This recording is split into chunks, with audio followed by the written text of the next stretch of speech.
My name is Amber Mitchell, and at 29 years old, I thought I was past family drama. I was wrong. Last Christmas, I drove 4 hours to my Aunt Patricia's house, arms loaded with carefully wrapped presents. When she opened the door, her face immediately soured. "We don't want you here. Go ruin someone else's holiday," she said loudly. Through the doorway, I could see my entire family gathered around the table, laughing. Something inside me crumbled, but I just nodded. "Got it," I said, turning to leave. 10 minutes later, my dad burst through the front door, yelling my name. Before I continue this story, where are you watching from today?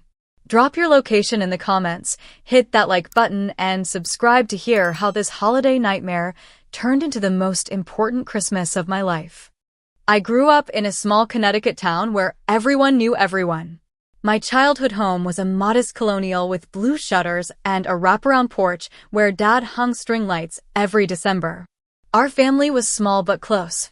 My parents, Thomas and Rebecca Mitchell, my younger sister Kayla, and me. Dad worked as an engineer at the local manufacturing plant, while Mom taught second grade at the elementary school. We weren't wealthy, but we had enough. From early on, I had a special bond with my dad. He was the one who encouraged my creativity, buying me sketch pads when I showed interest in drawing and defending my decision to take art classes instead of additional math courses in high school. "She sees the world differently," he'd tell anyone who questioned it.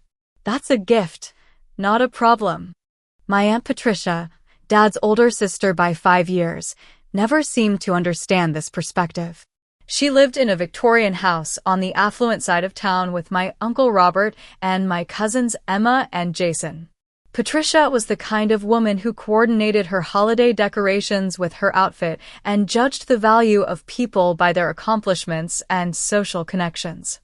"Amber, darling, have you considered straightening your hair? It would look so much more professional," she'd say during family gatherings, touching my curly hair without permission. Or, "Those art classes are a lovely hobby, but you'll need something practical to fall back on." Each comment delivered with a smile that never reached her eyes. When I announced my decision to attend art school in Boston instead of the local community college Patricia had suggested, she made her disapproval clear. "Well, I suppose some people need to learn their lessons the hard way," she said during the family dinner celebrating my acceptance. Dad squeezed my hand under the table while Mom quickly changed the subject. After graduation, everything changed when Mom was diagnosed with aggressive ovarian cancer. For 18 months, I split my time between Boston and Connecticut, working remotely whenever possible to help with her care. Patricia visited occasionally, always bringing expensive organic food that Mom couldn't eat and offering unsolicited medical advice. "Rebecca should try the specialist in New York," she'd tell Dad, as if he hadn't researched every possible treatment option. My friend Judith's sister had the same thing, and she went to Switzerland for therapy. When Mom passed 3 years ago, something fundamental shifted in our family dynamic. Dad, usually our rock, seemed lost without his partner of 30 years. Kayla, who had just started college, withdrew into herself. Aunt Patricia, sensing the vacuum in leadership, stepped into the role of family matriarch with alarming speed. "Of course Christmas will be at my house this year," she announced at the funeral reception. "Thomas and the girls shouldn't have to worry about hosting so soon after Rebecca's passing." That first Christmas without Mom was unbearable. Patricia had removed all of Mom's handmade ornaments from the family collection, claiming they didn't match her silver and blue theme. When I mentioned missing Mom's cranberry Christmas cake, Patricia dismissed it as too sugary anyway. The second Christmas, I made excuses to stay in Boston, claiming a work deadline. The truth was I couldn't face another holiday where Mom's absence was so carefully curated out of existence. I sent gifts and called Dad on Christmas morning, promising to visit soon. Last year, the third Christmas since Mom died, guilt and longing won out over self-preservation. I missed my family. More importantly, I missed the warmth and traditions that had defined our holidays before. Kayla had mentioned that Patricia had been telling everyone I thought I was too good for the family now, and Dad sounded increasingly lonely during our calls. In November, I reached out to my cousins Emma and Jason on Facebook, tentatively rebuilding connections. We shared updates and a few jokes about Patricia's controlling nature. Emma sent photos of her new baby, and Jason told me about his promotion. These interactions gave me hope that perhaps this Christmas could be different. Maybe enough time had passed for wounds to begin healing. My decision to go home for Christmas came after a long call with Dad in early December. "Everyone wants to see you, sweetheart," he said, his voice brightening at my suggestion. It's been too long. I believed him. I wanted to believe him. It never occurred to me that everyone might not include the person hosting the gathering. The first 2 weeks of December were a flurry of preparation. I wanted everything to be perfect for my family reunion. I spent weekends shopping for thoughtful gifts, a vintage fishing lure for Dad that matched one he'd lost from Grandpa's collection, a pair of sapphire earrings for Kayla that complemented her eyes, a handcrafted wooden train for Emma's baby, a limited edition book on classic cars for Jason, and even an expensive scarf for Patricia in her favorite shade of burgundy. For Uncle Robert, who was often overlooked in Patricia's shadow, I found a rare bottle of scotch from the distillery near where he grew up in Scotland. Each gift was wrapped in elegant paper with handwritten notes attached, a far cry from the digital gift cards I'd sent in previous years. The most important preparation, however, was emotional. I called my best friend Lindsay almost daily, rehearsing what I might say when faced with inevitable questions about my absence or comments about my life choices. "Remember, you don't owe anyone explanations about your career or your dating life," Lindsay reminded me during one of these calls. "And I'm on standby for an emergency extraction if you text me the code word peppermint." I laughed, but we both knew the offer wasn't entirely a joke. Lindsay had witnessed the aftermath of too many family encounters that left me drained and questioning my worth. 3 days before Christmas, I spent an entire evening baking Mom's special cranberry cake from her handwritten recipe card. The familiar process of creaming butter and sugar, the tart scent of fresh cranberries, the sticky sweetness of orange glaze each step brought her closer, as if she were standing beside me in my small kitchen, gently correcting my technique. More vanilla, amber. When the cake emerged from the oven, golden and perfect, I carefully packed it in a container that would protect it during the journey. This wasn't just dessert. It was a peace offering, a connection to our shared past, a reminder of who we were before grief splintered us into strangers. The morning of Christmas Eve, I loaded my car with gifts, overnight bag, and Mom's cake. Dad had called the night before, his excitement palpable even through the phone. "The house looks great, kiddo. Patricia's gone all out with the decorations, and Kayla's already here. We can't wait to see you tomorrow." His enthusiasm bolstered my courage, but as I pulled onto the highway, anxiety crept in. I turned up the holiday music to drown out the whispers of doubt. For hours stretched ahead of me, alone with my thoughts and memories. Halfway to Connecticut, snow began to fall light at first, then heavier, slowing traffic and adding an hour to my journey. I took it as a sign to stop at Millie's Diner, a favorite childhood spot just off the interstate.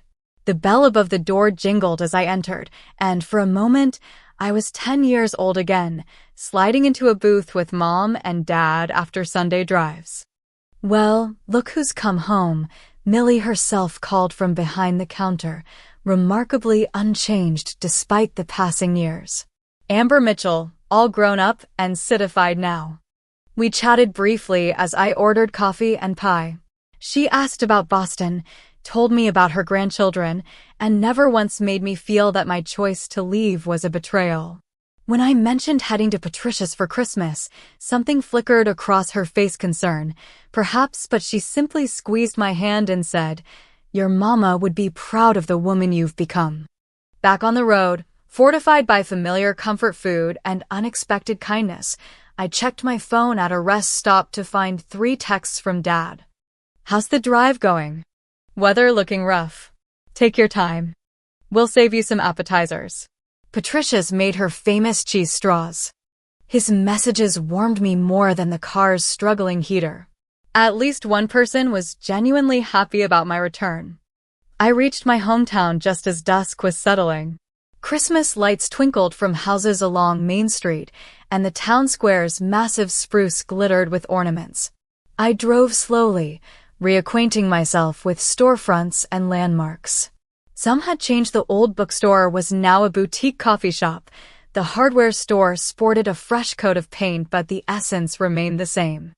Patricia's house stood at the end of Maple Avenue, a 3-story Victorian with a wraparound porch and gabled roof. Tonight, it was transformed by thousands of white lights outlining every architectural feature, with matching wreaths on each window. Perfect, pristine, and intimidating just like its owner. I parked across the street and sat in my car for 20 minutes, rehearsing what I would say, how I would react to potential barbs or awkward questions. I reapplied my lipstick, adjusted my sweater, and practiced my smile in the rearview mirror. "You belong here," I told my reflection. "This is your family, too." With one deep breath, I gathered the first load of presents and Mom's cake, carefully balancing everything as I approached the front door. Through frosted glass panels, I could see movement and colors, hear laughter and the faint notes of white Christmas playing inside. Patricia's house had always intimidated me. Even as a child, I'd felt out of place among the antique furniture and delicate decorations that were strictly off-limits to small hands. Tonight, the Victorian mansion outdid itself in Christmas splendor. Every window featured an electric candle, and the porch railings were wrapped in fresh pine garlands interwoven with ribbon. A massive wreath hung on the door, adorned with ornaments that perfectly matched the burgundy and gold theme evident through the windows. The sound of laughter from inside mingled with Bing Crosby crooning, "White Christmas." I could pick out Dad's distinctive chuckle, Kayla's higher-pitched giggle, and what sounded like my cousin Jason telling a story. The familiar symphony of family holiday gatherings. I shifted my weight, adjusting the stack of colorfully wrapped packages that threatened to topple from my arms. Beneath them, I cradled the container with Mom's cranberry cake, my peace offering and connection to happier times. The temperature had dropped since I'd left my car, and my fingers were growing numb around the cake container. I pressed the doorbell with my elbow and heard its melodic chime echo inside. For a moment, the laughter paused. Footsteps approached, and I straightened my posture, summoning my most genuine smile. This was it. The moment of reconnection, the beginning of healing our fractured family. The porch light cast Patricia's shadow through the frosted glass panels before the door swung open. She stood framed in the doorway, a picture of holiday elegance in a burgundy cashmere sweater and black slacks, a glass of red wine in her manicured hand. Her expression shifted from neutral expectation to unmistakable disdain as her eyes registered my presence. The transformation was subtle but complete, a slight narrowing of her eyes, a downward turn of her lips, a stiffening of her shoulders. "We don't want you here," she said, her voice deliberately projecting to reach those inside. "Go ruin someone else's holiday." The words hit like a physical blow. My stomach dropped, my face instantly burning despite the December chill. The packages in my arms suddenly felt impossibly heavy. Behind Patricia, through the open doorway, I had a clear view into the warmly lit dining room. The table was set with her best china and crystal, appetizers arranged on silver platters. Around it stood my entire family, Dad examining a cheese board, Sister Kayla laughing at something Cousin Emma had said, Cousin Jason gesturing animatedly while telling a story, Uncle Robert refilling wine glasses. At Patricia's loud declaration, conversations halted. Heads turned toward the door. Some faces registered shock, others discomfort. But what seared into my memory was that several, including Kayla and Cousin Emma, continued laughing, as if my public rejection was merely a momentary interruption to their evening. Patricia remained planted in the doorway, one hand on the frame, physically blocking my entry. The The satisfaction in her eyes was unmistakable as she witnessed my shock and hurt. She'd orchestrated this moment perfectly, ensuring I could see everyone inside, ensuring everyone could hear her rejection. 1,000 thoughts raced through my mind in the seconds that followed. Confusion, betrayal, questions about what lies Patricia might have told them, anger at my family for allowing this to happen. But externally, I maintained my composure through sheer force of will. "Got it," I said with a deliberate nod, my voice steadier than I felt possible. I turned away with as much dignity as I could muster, careful not to look back even as I heard whispers erupt from inside. The beautifully wrapped packages felt like stones in my arms now. Mom's cake, made with such hope and nostalgia, seemed to grow cold against my chest. The walk back to my car felt endless. I focused on maintaining my posture, putting one foot in front of the other, not running despite every instinct screaming at me to flee. Only when I reached my car did I allow my shoulders to slump, carefully placing the gifts and cake on the passenger seat before sliding behind the wheel. As I closed the car door, sealing myself in privacy, the first tear fell. Then another. And another. I gripped the steering wheel until my knuckles turned white, trying to process what had just happened. Had they known? Had they all sat around the table earlier, discussing Patricia's plan to turn me away? Had Dad's messages of encouragement been part of some elaborate cruel joke? No. I couldn't believe that of him. But where was he when Patricia opened the door? Why hadn't anyone intervened? And most painfully, why had some of them continued laughing? I stared at the house, windows glowing with warm light that no longer promised welcome. Behind those walls was the family I'd driven 4 hours to see, the connection I'd been missing, the reconciliation I'd hoped for. And in 10 seconds, Patricia had shattered it all with a few carefully chosen words. As tears blurred my vision, I remembered the countless times Patricia had subtly undermined me throughout my life. Comments about my appearance, my career choice, my decision to move away. But this public rejection on Christmas was a new level of cruelty that I struggled to comprehend. The full impact of her words settled over me like the snow now collecting on my windshield. "We don't want you here." Not, "I don't want you here." "We." As if she spoke for everyone inside. And no one had contradicted her. I sat in my car, gripping the steering wheel so tightly my fingers ached. The first tears had fallen, but now I found myself in that strange, suspended state beyond crying where hurt transforms into a hollow numbness. My breath created small clouds of condensation in the cold car. My mind replayed last Thanksgiving, the last family gathering I'd attended. Patricia had cornered me by the dessert table, wine glass in hand, voice just low enough that only I could hear. "Boston must be treating you well," she'd said, eyeing my new boots. "I suppose the family business wasn't glamorous enough for someone with your aspirations." There was no family business, just Dad's steady engineering job and Mom's teaching career. But Patricia had always created narratives that positioned herself as the keeper of family traditions and me as the ungrateful deserter. Later that same evening, I'd overheard her telling my cousin Emma's husband, "Amber thinks she's too good for us now. Too sophisticated for small-town life." When I'd tried to defend myself, she'd laughed it off as being too sensitive. Now, sitting outside her perfectly decorated house, I wondered how many similar conversations had occurred in my absence. How many times had Patricia poisoned my family against me while I was building my life in Boston? My phone buzzed. Dad had sent 3 texts within the last few minutes. "Where are you? Did you get lost? We're waiting for you before serving dinner." The disconnect between his messages and what had just happened made my head spin.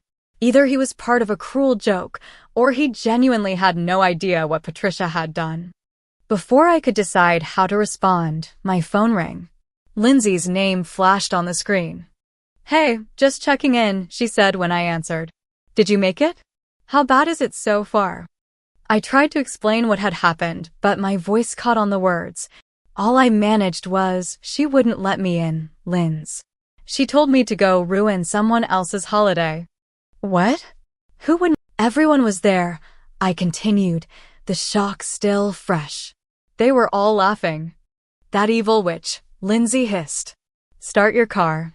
You're coming straight to my parents' place. We have plenty of food, and Mom's been asking about you anyway. The offer was tempting. Lindsay's family lived just 2 hours away in Rhode Island, but the thought of another long drive in my emotional state seemed impossible. I think I'll find a hotel, I said. The Holiday Inn by the interstate should have rooms. Text me when you're settled, Lindsay insisted. And Amber? This isn't your fault. Remember that. I ended the call and started my car, the heat slowly coming to life. As I put my hand on the gear shift, planning my retreat, a loud bang startled me. The front door of Patricia's house had been thrown open with such force it hit the wall. My dad burst onto the porch, not wearing a coat despite the snow, his head turning frantically as he scanned the street. When his eyes landed on my car, visible relief washed over his face. He rushed down the path and across the street, slipping slightly on the snow. I could have driven away. For a moment, I considered it. But this was my dad, the man who taught me to ride a bike, who defended my art school dreams, who called every Sunday without fail.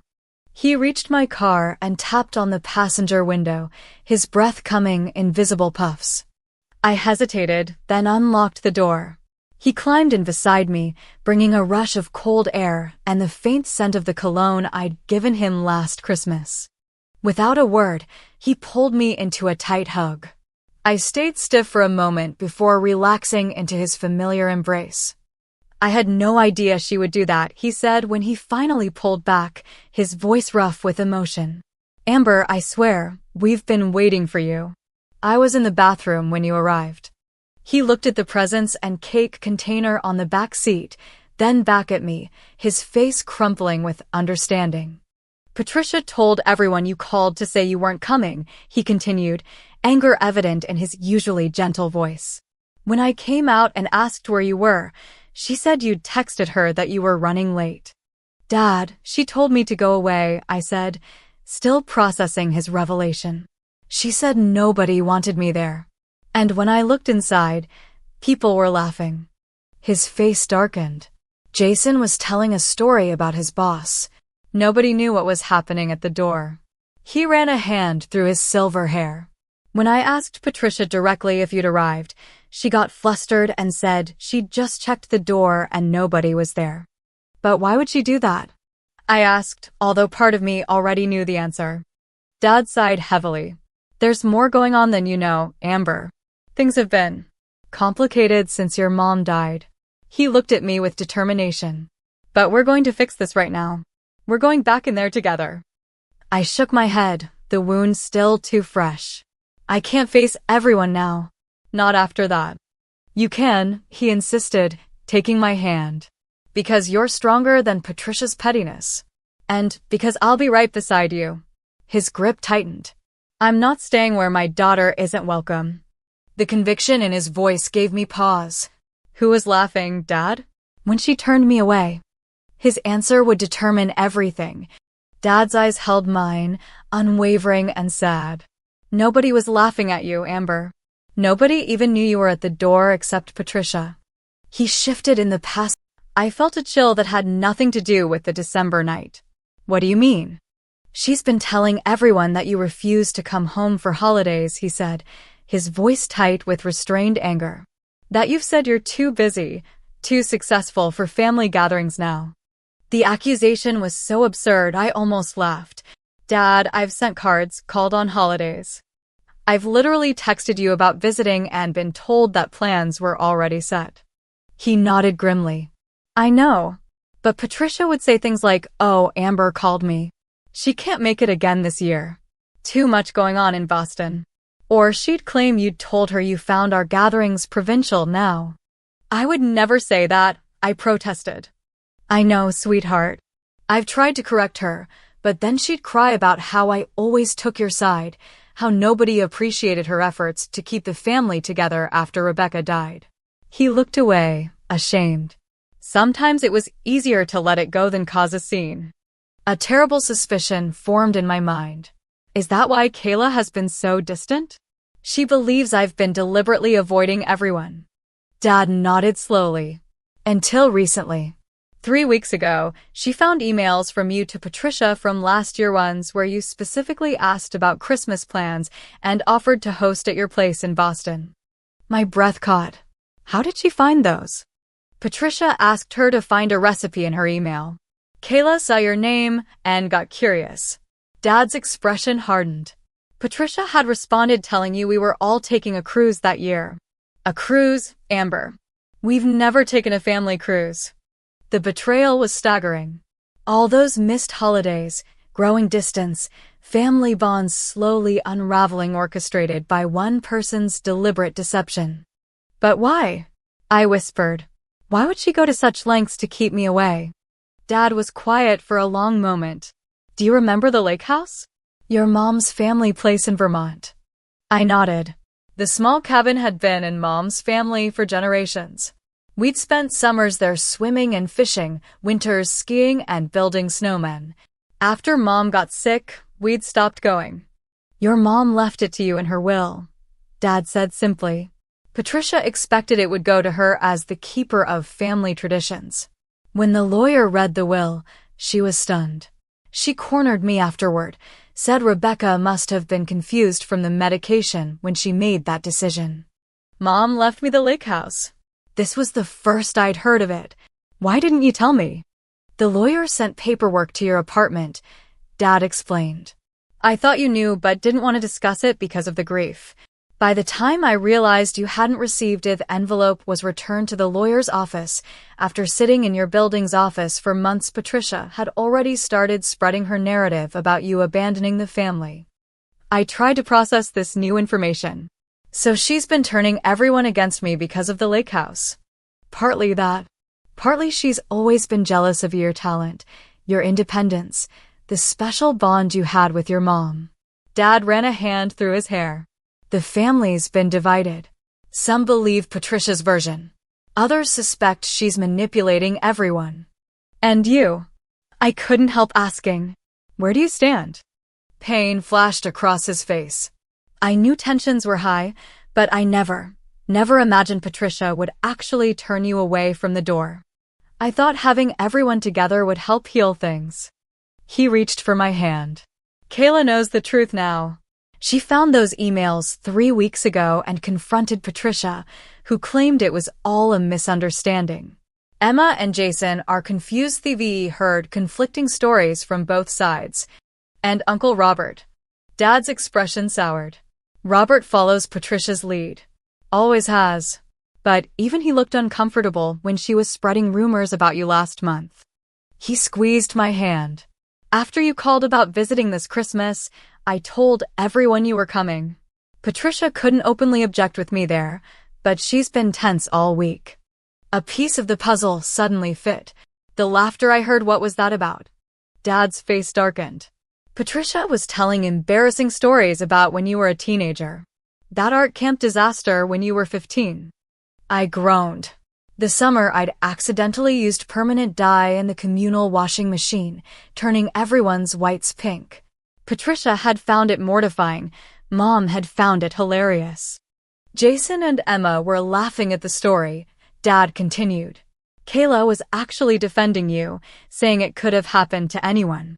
That's what you walked up to. The full picture was becoming clearer. So when you came out of the bathroom and asked where I was, Patricia got flustered, said you must be running late. Then Kayla mentioned seeing headlights outside earlier. When I checked with Patricia directly, she claimed no one had come to the door. Dad's jaw tightened.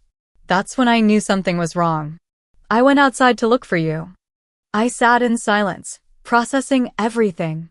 The years of misunderstandings, the deliberate sabotage of my family relationships, the lake house I hadn't even known was my night was overwhelming. So what now? I finally asked. Dad straightened his shoulders with a determination I recognized from my childhood. Now we go back in there together. No more hiding, no more misunderstandings. His eyes met mine. I'm not spending Christmas without my daughter. And it's time Patricia understood that her manipulations end tonight. I looked toward the house, lights still glowing warmly despite the cold knowledge of what had transpired inside. I don't know if I can face everyone after this. You can, Dad said firmly. Because you've done nothing wrong. And because I'll be right beside you. Something in his unwavering support gave me strength. I thought about the presents in the back seat, chosen with such care and hope. About Mom's cranberry cake, made from her handwritten recipe. Okay, I said, taking a deep breath. Let's do this. Dad and I walked side by side up the snowy path to Patricia's front door, my arms once again loaded with presents, the cranberry cake balanced carefully on top. This time, however, I wasn't approaching with naive hope, but with clear-eyed determination bolstered by my father's presence beside me. Instead of ringing the doorbell, Dad simply opened the door and walked in, holding it wide for me to follow. The warmth of the house enveloped us immediately, along with the scent of roasting turkey and pine garlands. Christmas music still played softly in the background. Patricia emerged from the dining room, wine glass in hand, her practiced smile freezing when she saw me standing beside Dad. Thomas, there you are. We were getting worried. Her voice trailed off as her eyes darted between us, calculating. Were you? Dad's tone was uncharacteristically cold.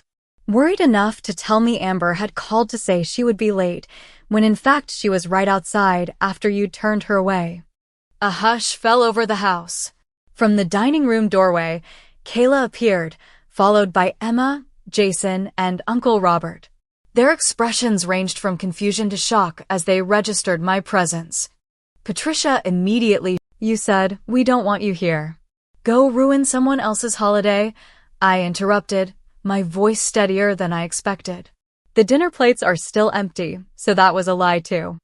I moved past her into the living room, placing my gifts carefully under the Christmas tree and the cake container on a side table. Each movement was deliberate, reclaiming my right to be in this space despite her efforts to exclude me. Amber, is that really what Aunt Patricia said to you? Kayla asked, her face pale with shock. I nodded, meeting my sister's eyes directly. Yes. And then I saw everyone at the table laughing, which Dad explains was during a story about my art camp disaster. Patricia's face flushed red. This is ridiculous. I invited you in, but you were being dramatic as always. Stop.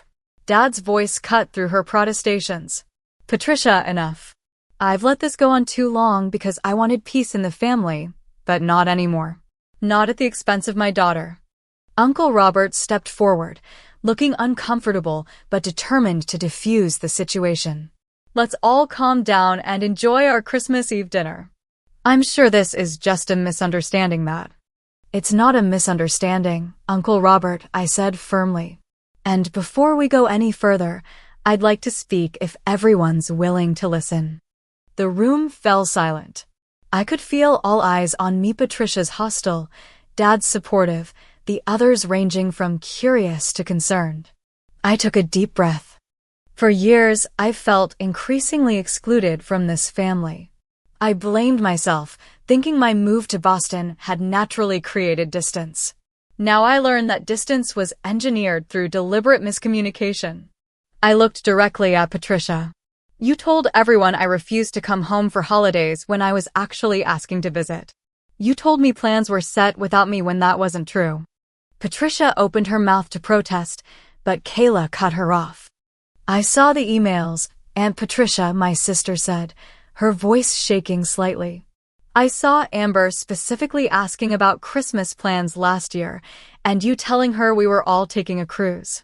And the year before that, Dad added, you told me Amber had called you directly to say she was too busy with work to come home. Emma looked confused, but you told us Amber said family gatherings were too provincial for her taste now. You showed us a text. That text was edited, Kayla said. The original was about a provincial cooking class Amber was taking in Boston. I found the full version when I was looking for that recipe. Patricia's face contorted with fury and embarrassment as her carefully constructed narrative crumbled. You were snooping through my private messages? You asked me to find that email, Kayla reminded her. I watched as understanding dawned on my cousins' faces. Jason looked at me with growing horror. Is that why you stopped coming to family events? Because Aunt Patricia made you think we didn't want you here. I nodded. And apparently she made you think I didn't want to be here. Patricia's composure finally shattered. This is absurd. I've done nothing but try to keep this family together after Rebecca died. I've hosted every holiday, coordinated every gathering, while Amber ran off to Boston without looking back. I went to art school, I corrected calmly. And then I built a career, just like Mom and Dad always encouraged me to do. That wasn't abandoning the family. You abandoned the lake house, Patricia snapped, her true grievance finally emerging.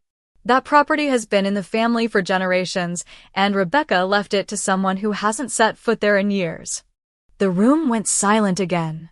Uncle Robert looked mortified. Patricia, that's enough.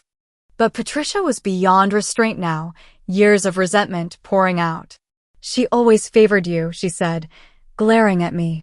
My own sister-in-law left a family property to her niece instead of her sister, who actually cared about family traditions. Mom wasn't your sister-in-law, I said quietly. She was my mother. And she left me the lake house because it was her family's property to leave. Patricia's eyes filled with tears, but they seemed more from frustration than genuine emotion. None of you appreciate what I've done to keep this family together. I've dedicated years to maintaining traditions while you all take me for granted. Dad stepped forward, his expression a mixture of sadness and resolution. Patricia, we've always appreciated your hosting. But keeping the family together isn't about controlling who's included or what information they receive. It's about making sure everyone feels welcome and valued. This is how you repay my hospitality. Patricia's voice rose dramatically. By ganging up on me on Christmas Eve. No one is ganging up on you, I said. We're simply asking for honesty going forward. Family relationships have to be based on truth and respect, not manipulation. Patricia looked around the room, perhaps expecting someone to defend her. When no one did, she turned to her husband. Robert, are you going to let them speak to me this way in my own home? Uncle Robert looked deeply uncomfortable. After a moment of hesitation, he said, Patricia, I think you owe Amber an apology. What you did at the door tonight, that wasn't right. It was perhaps the first time I'd ever seen him contradict her, and Patricia clearly hadn't expected it. Her face crumpled in genuine shock before hardening into indignation.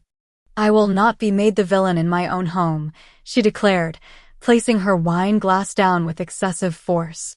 If you all prefer Amber's version of events, fine. Enjoy your Christmas dinner. With that, she turned and stormed up the stairs. A door slammed somewhere above us, leaving an awkward silence in her wake. After a moment, Cousin Jason cleared his throat.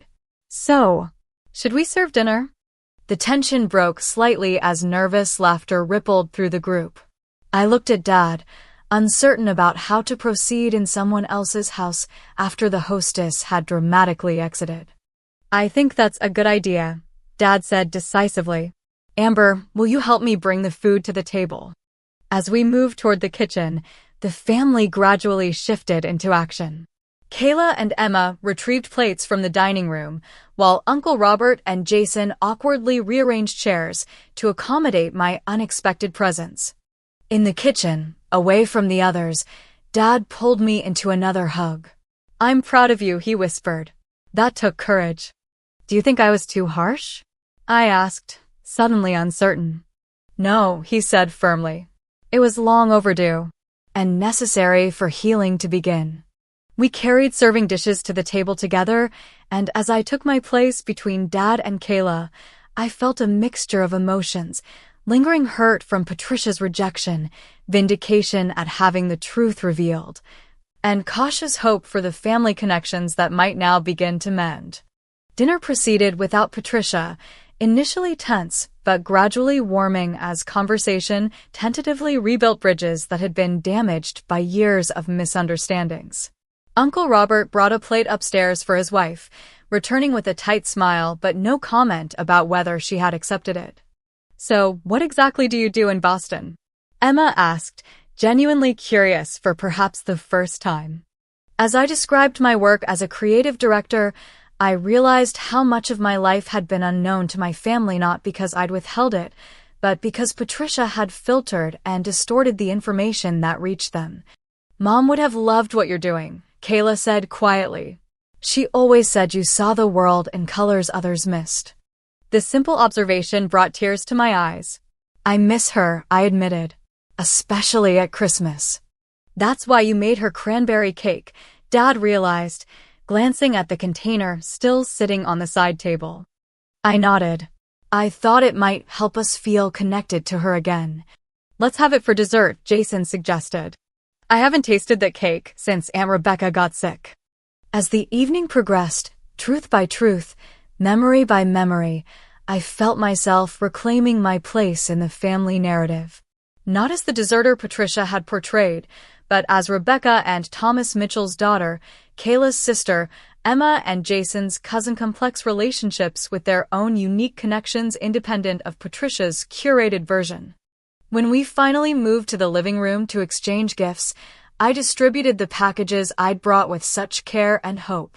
Each person's surprise and genuine appreciation helped heal another small piece of the hurt Patricia had caused. Dad's gift to me was the most unexpected, a wooden box containing Mom's Christmas ornaments, the ones Patricia had deemed not matching her decorating scheme. I saved them for you, he explained as I ran my fingers over the familiar felt reindeer with the broken antler that Mom had refused to throw away. I thought you might want them for your own tree someday. As I looked around at my family, imperfect, wounded, but present, I realized that while Patricia had succeeded in keeping me away for several years, she had ultimately failed in her attempt to erase me from the family story. The truth, once spoken aloud, had proven stronger than her manipulations. Patricia remained upstairs for the remainder of the evening, her absence a reminder of the work still to be done. But for the first time in years, I felt like I was truly home for Christmas. The morning after the confrontation, I woke early in the guest room of Patricia's house. Sleeping under her roof had been uncomfortable, but Dad had insisted I stay rather than drive to a hotel. This is a family Christmas, he'd said firmly. And your family? I dressed quietly and made my way downstairs, hoping to enjoy a peaceful cup of coffee before others awoke. To my surprise, Patricia was already in the kitchen, meticulously arranging pastries on a silver platter. She glanced up when I entered, her expression carefully neutral. There's coffee in the pot, she said, her tone neither friendly nor hostile, simply acknowledging my presence. Thank you, I replied, matching her civility as I poured myself a cup. We moved around each other in awkward silence for several minutes. Patricia didn't apologize for her behavior the previous night, and I didn't demand it. Instead, we established a cold truce, recognizing that some wounds were too fresh for immediate healing. When Dad and the others came downstairs, the day proceeded with a strained politeness. We opened presents, ate breakfast, and participated in the usual Christmas traditions. Patricia played her role as hostess with mechanical efficiency, but the warmth that should have accompanied the holiday was noticeably absent. After breakfast, Uncle Robert quietly approached me while Patricia was occupied in the kitchen. I should have said something, he admitted, looking ashamed. When she started spreading stories about you not wanting to visit, I knew something wasn't right. His belated acknowledgement was both vindicating and frustrating. Why didn't you? I asked. He sighed heavily. It was easier not to rock the boat. Patricia has. She has her own struggles. He glanced toward the kitchen. That doesn't excuse what she did, though. I'm sorry, Amber. By mid-afternoon, Dad pulled me aside for a private conversation on the porch, despite the cold. I've been thinking, he said, breath forming clouds in the winter air. It's time for a change in how we handle family gatherings. What do you mean? Patricia has hosted everything since your mom died, and we've seen how that's worked out.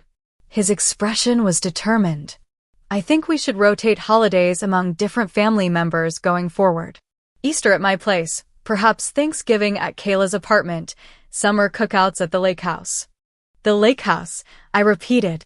Dad, I didn't even know Mom left it to me until yesterday. I know, and that's partly my fault for not following up when the paperwork was returned. He looked genuinely regretful. But now that you know, what do you want to do with it? I considered the question. The small Vermont cabin held so many memories: summer swimming, winter sledding, Mom teaching me to make her cranberry cake in the tiny kitchen. I want to keep it in the family, I said finally. But not as Patricia's domain. As a place where any of us can go to remember Mom and be together without the tension that comes with Patricia controlling everything. Dad nodded, squeezing my shoulder. I think your mom would approve. When we returned inside, Dad called everyone together in the living room. Patricia stood slightly apart, arms crossed defensively. I have an announcement, Dad said. After discussing it with Amber, we've decided to change how we handle family gatherings going forward. He outlined the rotation plan, emphasizing that everyone would take turns hosting different holidays throughout the year. This will share the responsibility and give us all a chance to create our own traditions, he explained. Patricia's face tightened. I see. So my years of effort are being dismissed because of one misunderstanding. It wasn't a misunderstanding, Patricia, Dad said firmly. It was a deliberate attempt to exclude my daughter from family gatherings. And it wasn't just once. Patricia's lips pressed into a thin line, but she didn't argue further. Additionally, Dad continued, Amber has decided to keep the lake house as a family gathering place. She'll be arranging for necessary repairs and updates in the spring. This announcement clearly surprised Patricia, who had perhaps expected me to sell the property out of spite. Her expression flickered with something that might have been relief before settling back into cool reserve. Will you be hosting? Actually, I said, I was thinking of hosting a small get-together at my apartment in Boston next weekend. Nothing fancy, just a chance for anyone who wants to visit to see where I live. I looked around the room. You're all welcome. Kayla immediately brightened. I'd love to come. I've never seen your place. Emma and Jason exchanged glances before Emma said, we could drive up with Kayla. If that's okay? Of course, I said, genuinely pleased. Uncle Robert nodded noncommittally, while Patricia remained silent, her invitation acknowledged, but clearly unwelcome. As the day progressed, individual conversations helped further clear years of misunderstandings. Kayla pulled me into the guest room for a tearful apology. I believed her, she confessed. When Patricia said you thought we were all beneath you now, I was so hurt that I didn't question it, even when it didn't sound like you. I hugged my sister tightly. It's okay. She manipulated all of us. But I should have known better. We're sisters. We are, I agreed. And we're going to rebuild that connection now. Over the following months, I worked to strengthen the relationships that Patricia had tried to sever. Kayla visited my apartment regularly, sometimes bringing Emma along. We established a sisters' weekend tradition, alternating between Boston and Connecticut. Dad and I spoke more openly about Mom, sharing memories and grief that we'd previously kept separate. When spring arrived, we drove to the lake house together to assess what repairs were needed. Standing on the dock where Mom had taught me to fish, I felt her presence more strongly than I had since her death.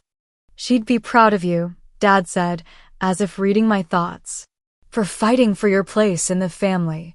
For not letting Patricia's bitterness win. I smiled, watching sunlight dance across the lake. She'd be proud of you too, for finally standing up to your sister. As for Patricia, our relationship remained complicated. She declined my invitation to Boston and made excuses for subsequent family gatherings hosted by others. Uncle Robert attended some without her, growing more comfortable expressing his own opinions in her absence. When Christmas approached again, I sent Patricia a formal invitation to a celebration at the lake house, now renovated and ready for family use. I didn't expect her to accept, but felt it important to keep the door open. To everyone's surprise, she sent a card in response. Not an acceptance, but not a rejection either. Just a brief note acknowledging the invitation and wishing a happy holiday. It was minimal progress, but progress nonetheless. That Christmas at the lake house became everything the previous one had failed to be. Dad hung lights on the porch. Kayla decorated a tree with Mom's old ornaments. Emma brought her baby, now toddling and fascinated by the colorful packages. Jason played carols on the old piano Mom had loved. Lindsay and several of my Boston friends joined us, creating a blend of chosen and biological family that felt right. I made Mom's cranberry cake, this time with Kayla's help, passing the tradition to a new generation. As I looked around at the gathered faces, some related by blood, others by choice, all connected by authentic bonds rather than obligation, I realized that Patricia's rejection, painful as it had been, had ultimately freed us from toxic patterns that had constrained our family for years. The lake outside was frozen, snow falling gently on its surface. Inside, the cabin was warm with laughter and honest conversation. Mom's presence was palpable in the recipes we followed, the ornaments we hung, the stories we shared. My phone rang just after dinner. Dad's name flashed on the screen. "Amber," he said when I answered, stepping onto the porch for privacy. "I wanted to let you know I'm bringing someone to meet you tomorrow. Her name is Ellen. We've been seeing each other for a few months now." The news was unexpected but somehow right. "I can't wait to meet her," I said sincerely. As I ended the call and looked through the window at my assembled family, I felt a sense of peace that had been absent for too long. The path to healing hadn't been easy or straightforward, but it had led us here to new traditions built on truth, to relationships based on genuine connection rather than obligation or manipulation.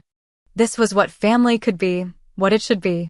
Not perfect, not without complications, but honest in its imperfections and stronger for having faced them together. Have you ever had to confront a family member who was spreading lies about you? How did you handle it? Share your experiences in the comments below. Your story might help someone going through something similar right now. And if this story resonated with you, please hit that like button and subscribe to hear more stories about finding strength in difficult family situations. Remember that sometimes the most painful moments can lead to the most meaningful growth. Thank you for listening, and may your holidays be filled with authentic connections and genuine love.